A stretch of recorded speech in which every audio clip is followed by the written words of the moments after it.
এখান থেকে মাসলা বের হয়, যারা নামাজ পড়ে না তাদের সাথে কোরবানি করা জায়েজ নেই।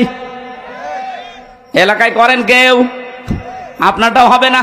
যারা অবৈধ ইনকাম করে, যাদের টাকা পয়সা হালাল না, সুদের টাকা, ঘুষের টাকা, মানুষ ফাঁকি দেওয়া টাকা, জেনে শুনে তাদের সাথে কোরবানি করা জায়েজ নেই। যদি কেউ করে জেনে শুনে, তাহলে আপনার হালাল টাকার কোরবানি হবে না। আপনি কোরআনে যত জায়গায় কোরবানি শব্দটা পাবেন, দেখবেন তার আগে আল্লাহ নামাজের কথা দিয়েছেন, কুল ইন্না সলাতি ওয়া নুসুকি। নুসুক শব্দের অর্থ তিনটা। 1 নম্বরে কোরবানি, 2 নম্বরে হজের ক্রিয়াকলাপ, 3 নম্বরে ইবাদত বন্দিগি। আপনি 1 নম্বরেই ধরেন কোরবানি দেওয়া। আল্লাহ আগে নামাজ, এরপরে কোরবানি দিয়েছেন। ফাসাল্লি লিরাব্বিকা ওয়ানহার, আপনি রবের নামে নামাজ পড়েন, এরপরে কোরবানি দেন।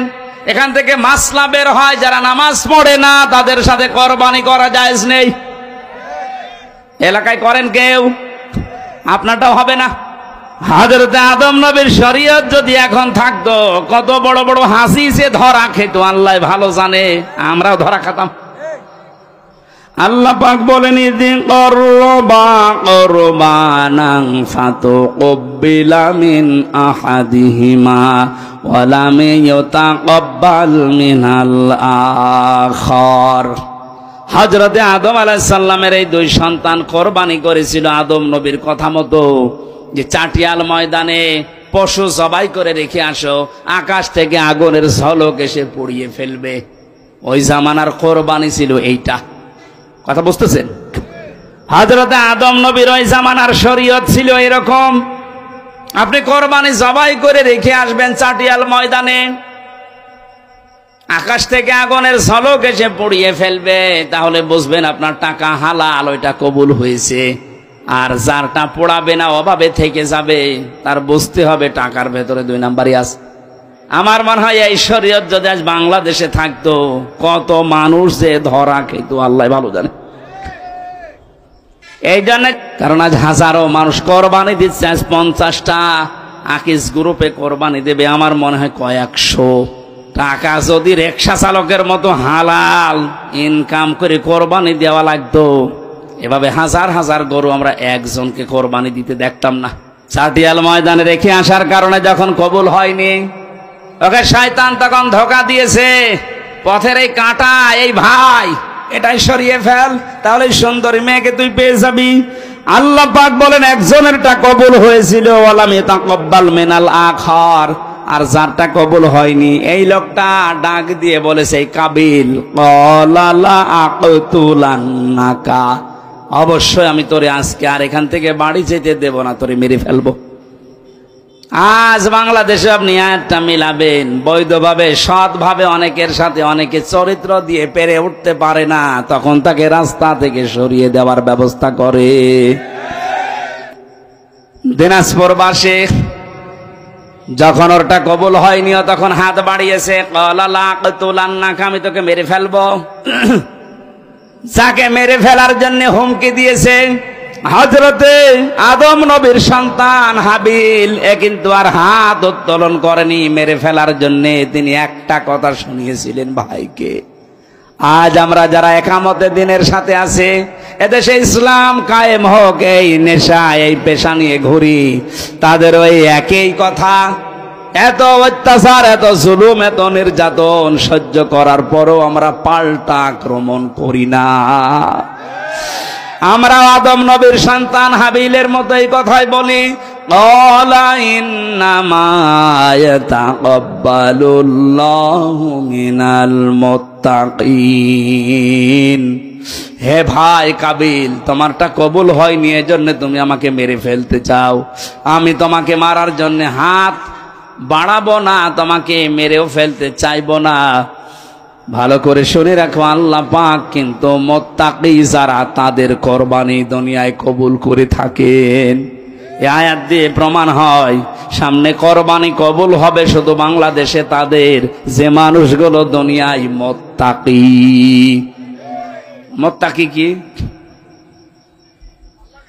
আল্লাহকে ভয় করে, এই কথা আমরা সবাই জানি। মুত্তাকি না, পৃথিবীতে মুত্তাকি হওয়ার জন্য সবচাইতে সুন্দর যে সংজ্ঞাটা আমার ব্রেনে এসেছে, আমি দেখতে পেয়েছি, পৃথিবীতে যেখানে যার যেই দায়িত্ব, ওই দায়িত্বটা সঠিকভাবে পালন করার নাম হচ্ছে মুত্তাকি। এটা আজ বাংলাদেশের মানুষ যদি বুঝে ফেলতো, এদেশের কোরবানি সবারটা কবুল হয়ে যেত। যে যেখানে আসি ওই জায়গায় আমার দায়িত্ব কি আমি পালন করব, দুনিয়ায় একদিকে চলে গেলেও আমি পালন করব। এখানে আমি যখন বসি, এই চেয়ারটা আমার জন্য একটা আমানত। এটা কি হবে কি হবে না ওদিকে ভাবার সময় কোরআনপন্থী লোকদের থাকে না, কারণ আমি মুত্তাকি, আমার এই দায়িত্ব, এই আমানত আমি পালন করবই। আজ 48,000-এর উপরে পীর এই দেশে, লক্ষ লক্ষ আলেমেরা, আজকে যদি এই দায়িত্বটা সত্যি পালন করতে পারতাম, আমার মনে হয় এই দেশে অবৈধ কাজ করার পরে মানুষের একটু অনুশোচনা হলেও আসতো। সংবিধানে 73টা ধারা থাকে, মুসলমানদের সংবিধানে 73টা ধারা থাকবে, তাহলে দুনিয়া শান্ত হয়ে যাবে। আমার আল্লাহ সূরা ফুরকানের ভেতরে 73টা ধারা দিয়েছেন। ব্যক্তি, পরিবার, সমাজ, রাষ্ট্র কি করে শান্ত হয়ে চলবে সেই থিওরি গুলো আছে। সংবিধান বানিয়েছে, বছরে বছরে পাল্টানো লাগে, এরপরও শান্তি হয় না। একবার এই কারেক্ট প্রচার করেন, আল্লাহর কসম গ্যারান্টি দিয়ে বলছি, এই 73টা ধারা যদি সংবিধানে সংযোজন করা হয়, 5টা বছর শুধু থাকবে এ দেশ, আল্লাহর কসম এটা জান্নাত হয়ে যাবে। চুরি থাকবে না। আজ যারা ব্রিজ চুরি করে বন্ধ করে ফেলবে, কারণ এর ভেতরে আছে চুরি করলে কেটে দাও। একটার যদি কাটা পরে যারা ব্রিজ চুরি করেছে, বলবো রে বাবা, ওরে দেখে হাজার হাজার কালভার্ট চোর, রাস্তা চোর এমনি ভালো হয়ে যাবে। আল্লাহ পাক প্রথম গুণ দিচ্ছেন রহমানের বান্দাদের। 1 নম্বরে আল্লাহর রহমানের বান্দা যারা, আল্লাহর বান্দা যারা, তাদের প্রথম গুণ হবে এই মানুষগুলো যেন নম্র ভাবে চলবে। কিভাবে? আপনি নিজের সাথে মিলান তো, আপনার ভেতরে নম্রতা আছে না নেই? আজ আপনি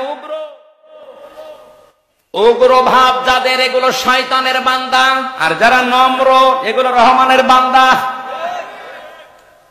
নবীজি বলেন, তোর জীবনের ইবাদত বন্দেগী পেছনে এটা কবুল হচ্ছে কিনা যদি জানতে চাও, তাহলে তোমার আচরণটা লক্ষ্য করো, আচরণটা মানুষের সাথে কেমন হচ্ছে। যদি এটা নম্র হয় কথাবার্তার দিক থেকে, ব্যবহার আচারের দিক থেকে, তাহলে বুঝবা তোমার জীবনের ইবাদত কবুল হচ্ছে। আর যদি দেখো যে মানুষের সাথে তোমার আচরণ ভালো না, কথা বললে শুধু উগ্রতা ছড়াও, তুমি শয়তানের বান্দা। আলেম হলেও তুমি শয়তানের বান্দা। আজ এই বাংলাদেশে এখন আলেমে আলেমে সব দুশ্মনী চলছে, আর জালেমে জালেমে দোস্তি চলছে। মিথ্যা কথা ছড়াতে ছড়াতে কয়েকদিনে আমার নামও ছড়িয়েছে, আমি নাকি কওমি মাদ্রাসা বিদ্বেষী। আমাদের নম্রতা, ভদ্রতা, এটা আল্লাহ ইবাদুর রহমানের ভেতরে প্রথম গুণ দিয়েছেন। আমি সহ যারা এসেছি, আল্লাহ যেন আমাদের ভিক্ষা দেন।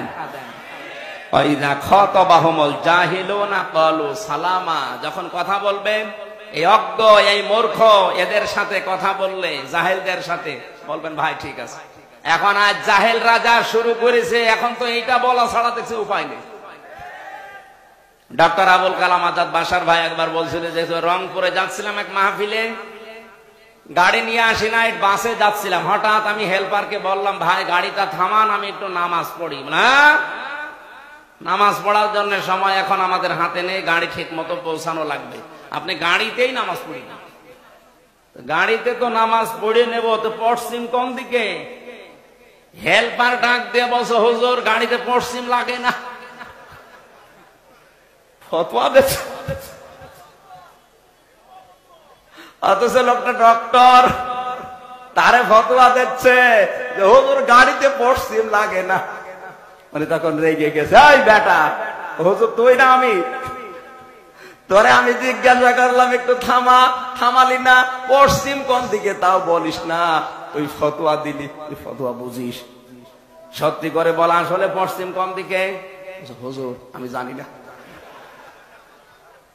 এই যে জাহেল, পেটে বোম মারলে বের হয় না, আর এরা ডক্টর আবুল কালাম আজাদের ভুল ধরে।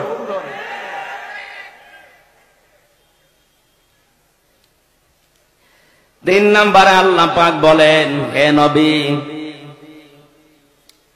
ওই মানুষগুলো আপনার রবের জন্য রাতের বেলা দাঁড়িয়ে যায়। কার জন্যে? والذين يبيتون لربهم سجدا وقياما। রাতের বেলা যখন দাঁড়ায় তারা শুধু দাঁড়িয়েই থাকে না, কোরআনে কারীম তেলাওয়াত করে।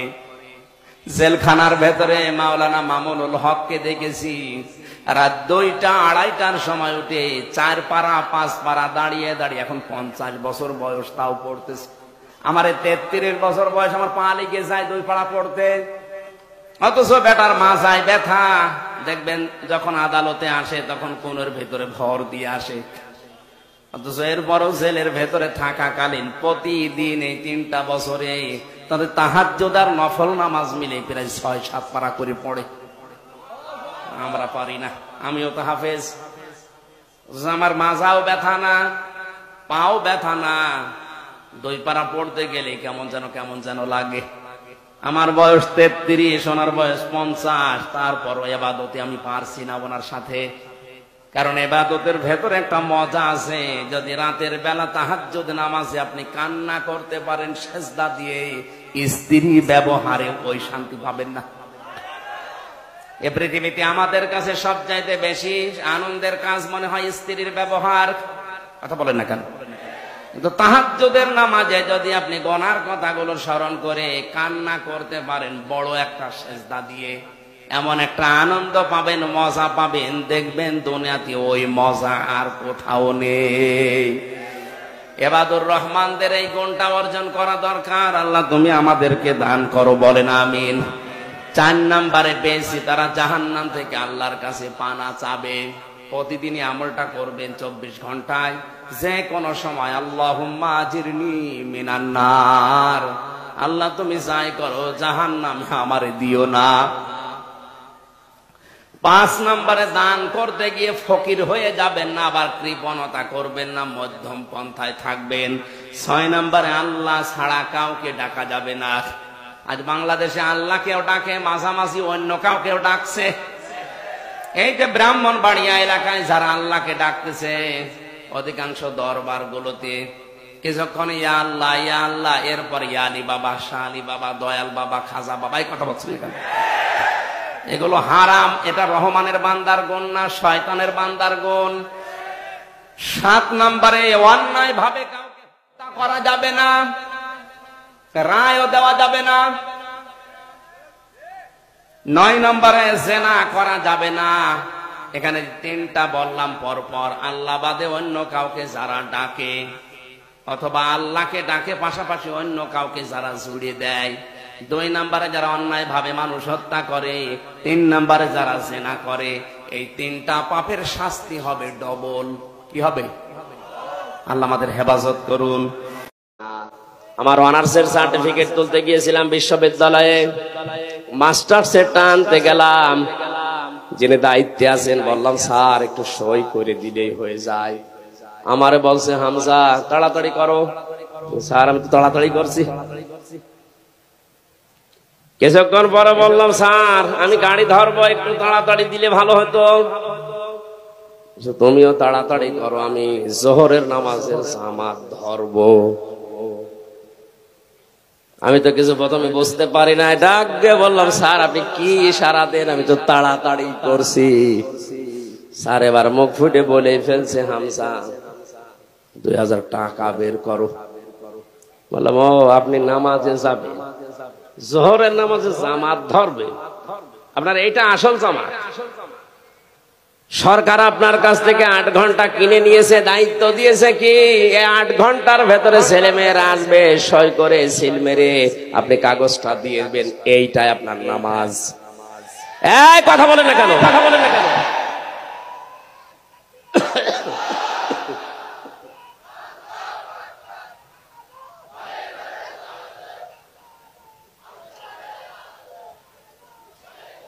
বসে বসে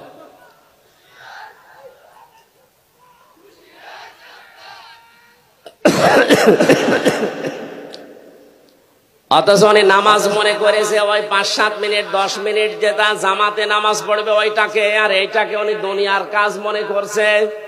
এই জন্য আল্লাহ কর্মজীবনের আগে ওয়াজকুরুল্লাহ কাসীরা দিয়েছেন, যে কর্মজীবনে গিয়ে যেন আমাকে ভুলে যেও না, ওখানেও আমার আলোচনা আছে, স্মরণ আছে, জিকির আছে, ওইটা তোমার কর্মজীবনের দায়িত্ব।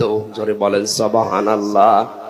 জীবন যদি সফল করতে চান অবশ্যই আপনাকে এই দুইটা কাজ করা লাগবে। এই জন্য মসজিদে মানুষ যখন প্রবেশ করে ডান পা দিয়েই বলে আল্লাহুম্মা ইন্নী আসআলুকা মিন ফাদলিকা, হে আল্লাহ আমি তোমার কাছে তোমার অনুগ্রহ চাই, দয়া চাই। বের হওয়ার সময় আল্লাহকে বলে আল্লাহুম্মা আফতাহ লি আবওয়াবা রাহমাতিকা, হে আল্লাহ তোমার কাছে আমি এসেছি, তোমার এই ঘরে রহমতের দরজা যা আছে সব কিছু খুলে দাও। এজন্য আল্লাহর দয়া আর রহমত পেতে হলে মসজিদমুখী হওয়া লাগবে, আর আল্লাহর ফজল অনুগ্রহ পেতে হলে জমিনমুখী হওয়া লাগবে। কথার অর্থ আমি বোঝাতে পেরেছি? রহমত পাওয়ার জন্য মসজিদ, রহমতের জন্য আরো জোরে বলেন। এই জন্য অশান্তি লাগলে আপনি মসজিদমুখী হবেন। 2 রাকাত নামাজ আদায় করে আপনি আল্লাহকে আপনার মুখের কথা, মনের কথা, দুঃখের কথা বলেন, এটা রহমত পাওয়ার জায়গা। আর যদি কেউ অনুগ্রহ ফজল পেতে চায় অবশ্যই তার জমিনে আসা লাগবে। জমিনে এসে আমরা যেহেতু মুসলিম, 96% মুসলমানের দেশে আমরা আমাদের মালিককে আমরা ভুলে যাব না, কাজ করে খাবো। যে যেই কাজ করে খাবে সেই জায়গায় সে আমার আল্লাহর বন্ধু। আল কাসিবু হাবিবুল্লাহ, যারা কাজ করে খায় এরা সরাসরি আল্লাহর বন্ধু। কেউ ডিসি যে সেও কাজ করে খাচ্ছে, শুধু ডিসি। আল কাসিবু এটা ব্যাপক অর্থবোধক শব্দ। যে কোনো কাজ যারা করে, রাস্তা যদি ঝাড়ু দেয় এটাও কাজ। এটা কি বলেন বলেন বলেন? পৃথিবীর কোন কাজ ছোট না, পৃথিবীর কোন কাজ ছোট না। টয়লেট যারা পরিষ্কার করে এটাও কাজ। এটা যদি সঠিকভাবে ও দায়িত্ব পালন করে ও আল্লাহর বন্ধু। এজন্য কাজকে ছোট মনে করা, ঘৃণা করা, কাজকে ছেড়ে দেওয়া যায় নেই। যে কোনো কাজ করেন কিন্তু কাজটা হওয়া লাগবে ভালো। কি? আল্লাযী খালাকাল মাউতা ওয়াল হায়াতা লিয়াবলুয়াকুম আইয়ুকুম আহসানু আমালা। আল্লাহ পাক বলেন মানুষের মওত আর হায়াত সৃষ্টি করে দুনিয়ায় পাঠালাম কেন জানো? আমি পরীক্ষা করতে চাই তোমাদের ভেতরে কে ভালো কাজ করতে পারে। কি কাজ? আপনি এজন্য যে কাজই করবেন কাজটা যেন আপনার ওই আয়ত্তে ভালো হয়। যারা টাইলস মিস্ত্রি আছেন, যারা মোজাইক মিস্ত্রি আছেন, যে কোনো কাজ আপনি ছোট মনে করবেন না, ওইটাই আপনার জীবনে অনেক বড় কাজ। কিন্তু যতটুকু পারেন সর্বোচ্চ ভালোটা দেওয়ার চেষ্টা করবেন। লাকাদ খালাকনাল ইনসানা ফি কাবাদ, আমি মানুষকে কষ্টের পরে কষ্ট সহ্য করার জন্যই বানিয়েছি। এই জন্য আমাদের কষ্ট করা লাগবে। যে যেখানে আমরা আছি ওই জায়গায় কষ্ট স্বীকার করে হলেও কাজটা সুন্দর করে দুনিয়ার মানুষকে উপহার দেওয়া লাগবে। ইয়া আইয়ুহাল ইনসানু কাদহাং ফামুলাকি, হে মানুষেরা তোমার রবের কাছে যদি পৌঁছাতে চাও তাহলেও তোমাকে কঠোর পরিশ্রমের মাধ্যমে পৌঁছানো লাগবে। এজন্য পৃথিবীর কোন কাজ যেহেতু ছোট না, যে কাজে আছেন আপনি নিজেকে ছোট মনে করবেন না। মনে করছেন আমি তো দোকানদারি করে, আর একজন ডিসি আছে, একজন এমপি, ওর অনেক বড় না। কাজ তো কাজই। প্রত্যেক কাজ যদি কেউ সঠিকভাবে পালন করতে পারে সে আর সাধারণ মানুষ থাকে না, সে সঙ্গে সঙ্গে আল্লাহর বন্ধু হয়ে যায়। আল্লাহর যদি কেউ বন্ধু হয়, আল্লাহু ওয়ালিয়ুল্লাযীনা আমানু ইখরিজুহুম মিনাজ যুলুমাতি ইলান নূর। ঈমান যারা আনে আমি আল্লাহ তাদের বন্ধু হয়ে যায়, আমার দায়িত্ব হয়ে যায় তাদেরকে অন্ধকারের রাস্তাগুলো থেকে আলোর দিকে, ইসলামের দিকে, জান্নাতের দিকে বের করে নিয়ে আসা। জোরে বলেন সুবহানাল্লাহ। আমি কাবা শরীফ তাওয়াফ করার সময় সে আয়াতটা দেখলাম পড়ছে মানুষ। রুকনে ইয়ামিনী থেকে হাজরে আসওয়াদ, এই জায়গাটা লক্ষ লক্ষ মানুষেরা পড়ছে। এই আয়াতটা এই সময় দেখি লক্ষ লক্ষ মানুষেরা পড়ছে। আমি ওই সময় বুঝছিলাম না যে কেন এই আয়াত পড়ে। বাংলাদেশেও মানুষ এই একই আয়াত পড়ে, মোনাজাত করলেই বলে রব্বানা আতিনা ফিদ দুনিয়া হাসানা। কি আছে এর ভেতরে? বিশ্ববিদ্যালয়ে আসার পরে আমি 42টা তাফসীর এক জায়গায় মিলিয়েছিলাম, দেখি এর ভেতরে কি আছে। ব্যাখ্যাগুলো এক জায়গায় করে করে দেখো, আল্লাহ দুনিয়া আখিরাতের সব এই আয়াতের ভেতরে ঢোকানো। আমরা আজকে তাফসীর আকারে কথা বলবো এই আয়াত থেকে। আছেন তো আধা ঘন্টা মতো, ইনশাআল্লাহ। আমার ভাইরা এবার আসেন, আমরা দেখি এর ভেতরে কি আছে। আল্লাহ রাব্বুল আলামিনের কাছে শুধু সারা জীবন দোয়াই করে গেলাম, রব্বানা আতিনা ফিদ দুনিয়া হাসানা। হে আল্লাহ দুনিয়ায় হাসানা দাও। আল্লাহ যদি বলে হাসানা কি, কি বলবেন আপনি? নাকি বলবেন রব্বানা আতিনা ফিদ দুনিয়া হাসিনা? আল্লাহ পাক বলেন যা হাসিনা করে দিয়েই দিলাম। হাসিনা মানে সুন্দরী, আর হাসানা মানে কল্যাণ। হাসানা শব্দের 99টা অর্থ আছে। হাসানা মানে কল্যাণ, স্বস্তি, শান্তি, নিরাপত্তা, সুখ, এরকম কতগুলো অর্থ তাফসীরে আছে। আমি সবগুলো একটা একটা করে মিলাবো ইনশাআল্লাহ। কিন্তু দোয়া আপনাকে বোঝা লাগবে। মোনাজাত সারা জীবনই করছেন, রব্বি হাবলি মিনাস সালিহিন। এক ইমাম সাহেব এই দোয়া করতে, মুসল্লি বলছে হুজুর সারা জীবন একই দোয়া করেন, এই দোয়ার মানে কি? ইমাম সাহেব বলছে আমি জানি না। জানেন না মানে? সারা জীবন দোয়া করে রব্বি হাবলি মিনাস সালিহিন, আর দোয়ার মানে জানেন না? আপনার দোয়া মানে বলা লাগবে, আমি জানি না। এক আলেমের কাছে গিয়ে বলে হুজুর বলেন তো আমাদের ইমাম সাহেব এই দোয়া পড়ে, দোয়ার মানে কি? ইমাম সাহেব এই দোয়া পড়ে তো দোয়া না, শুধু কোরআনের আয়াত। এর অর্থ হচ্ছে আল্লাহ তুমি আমাকে একটা নেককার সন্তান দাও। ও মুসল্লি মনে করছে যে হুজুরের মনে হয় ছেলে মেয়ে হয় না। যে বলছে হুজুর ছেলে মেয়ে কয়টা? 11টা। 11টা ছেলে মেয়ে, এরপরে এ দোয়া করেন, আপনার লজ্জা আছে কেন? আপনি তো দোয়ার মানে জানেন না। আমি আজকে জেনে আসলাম ও দোয়ার মানে আল্লাহ তুমি আমাকে একটা নেককার সন্তান দাও। আপনার তো 11টা ছেলে মেয়ে আছে, এরপরও একই দোয়া পড়েন, আপনি কি দেশ ভরে ফেলাবেন? ইমাম সাহেব বলছে বাবাজি এ দোয়ার মানে এই, আমি যদি আগে জানতাম তো 10 বছর আগে দোয়া বাদ দিতাম। আমি তো জানি না, আমি পড়িয়েই যাই, আল্লাহ দিয়েই যায়। আপনি সেই ছোটবেলা থেকে রব্বানা আতিনা ফিদ দুনিয়া হাসানা পড়ছেন, আসলে কি জানেন এর ভেতরে কি আছে? আমি ছোট্ট এই জীবনে আয়াতটা নিয়ে গবেষণা করে চিন্তা ভাবনা করে 16টা জিনিস পেয়েছি। কেউ যদি বলে আল্লাহ দুনিয়ায় হাসানা দাও, আল্লাহ বলেন দুনিয়ার হাসানা 10টা। কয়টা? দুনিয়ার কল্যাণ যদি কেউ পেতে চান এই 10টা জিনিস তাকে পাওয়া লাগবে। অফিল আখিরাতি হাসানা, আখিরাতের হাসানা দাও বলেন 5টা। ওই 5টা যদি কেউ পায় সে আখিরাতের হাসানা পাবে। ওয়াকিনা আযাবান নার, জাহান্নাম থেকে আমাদেরকে বাঁচাও। আল্লাহ পাক বলেন জাহান্নাম থেকে বাঁচার উপায় একটা। কয়টা? এখানে 10, এখানে 5, আরো 1, কত হয়? এই 16টা জিনিস আয়াতে আছে।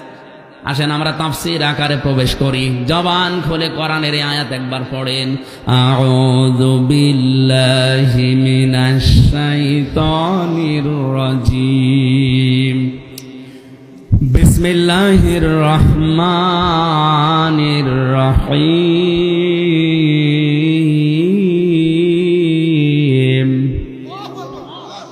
ওয়া মিনহুম মান ইয়াকুলু রব্বানা আতিনা ফিদ দুনিয়া হাসানা وفي الآخرة حسنة وقنا عذاب النار।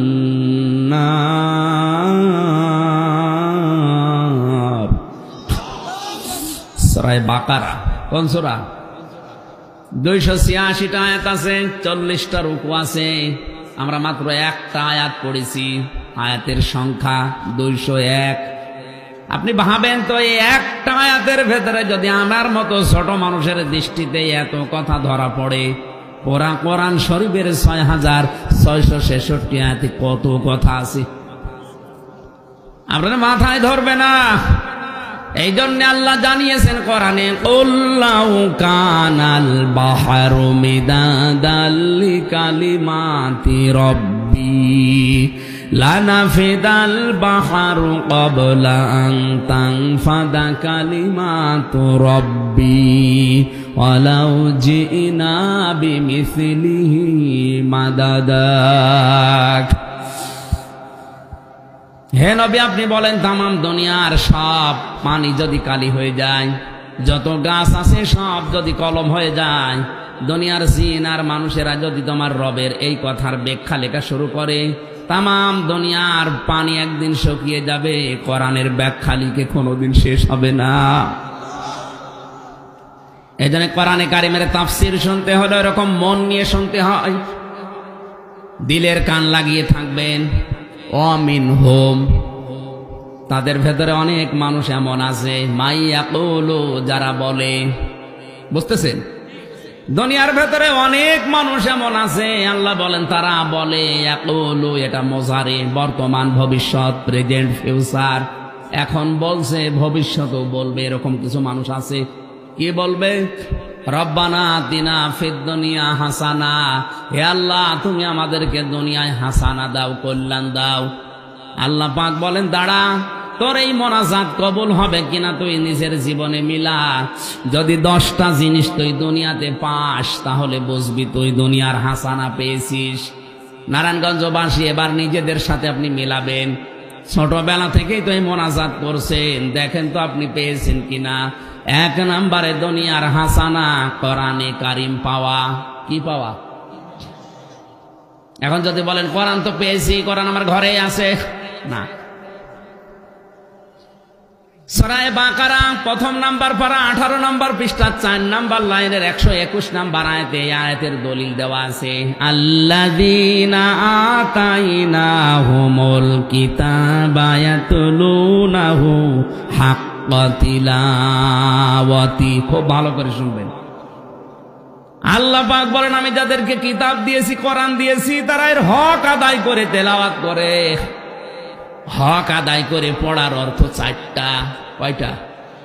আরো জোরে।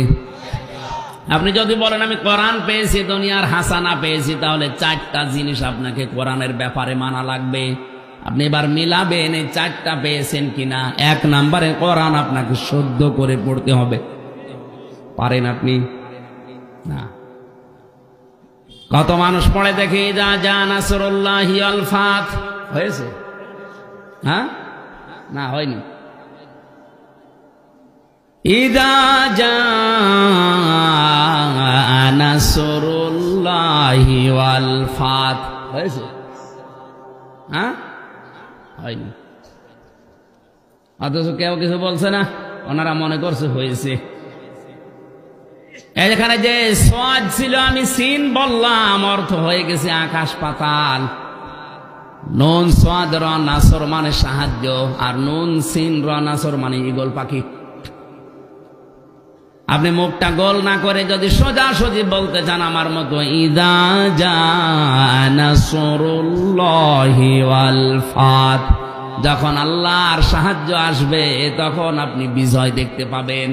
আর আমি আগে যেটা পড়লাম অর্থ হচ্ছে, যখন আপনি বিজয়, যখন ঈগল পাখি আসবে তখন বিজয় পাবেন। আল্লাহর কথা পুরা উল্টিয়ে ফেলেছেন। আপনি মনে করছেন আমি পারি না, তাই কেন পারেন না? কেন? যারা বলে আমি জানি না তাই মানি না, এটা আপনার ডবল অপরাধ। আপনি জানেন না কেন?